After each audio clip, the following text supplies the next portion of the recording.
બે હું શું કહું છું, હા નવા વર્ષે હવે છૂટાછેડાનું પ્રથમ પગલું ભરી લે, એટલે લગ્ન કરી લે.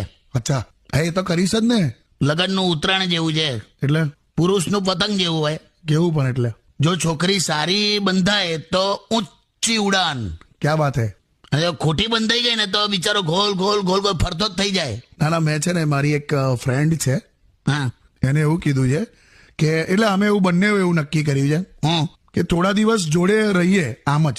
અચ્છા જો બધું મળતું આવતું હોય અને ફાવતું હોય તો લગ્ન કરી લઈશું, અને જો કોઈ ભૂલ થઈ જાય તો અલગ થઈ જઈશું. પછી એ ભૂલ કોની પાસે રહેશે? હે ડપોડ બધી હોશિયારી માર્યા કર્યા વગર પરણી જા ને. પણ નથી સહેલું યાર કાકા. હું પહેલા કેવું હતું, સેમ શહેરના છોકરા સાથે પરણાવતા હતા. હવે તો છોકરો કેનેડાનો જોઈએ અને અમેરિકાનો જોઈએ એવું બધું છે. તે નેક્સ્ટ જનરેશનમાં તો કયા ગ્રહ પર છોકરી પરણાવશે? મંગળ ગ્રહ પર જીવન છે?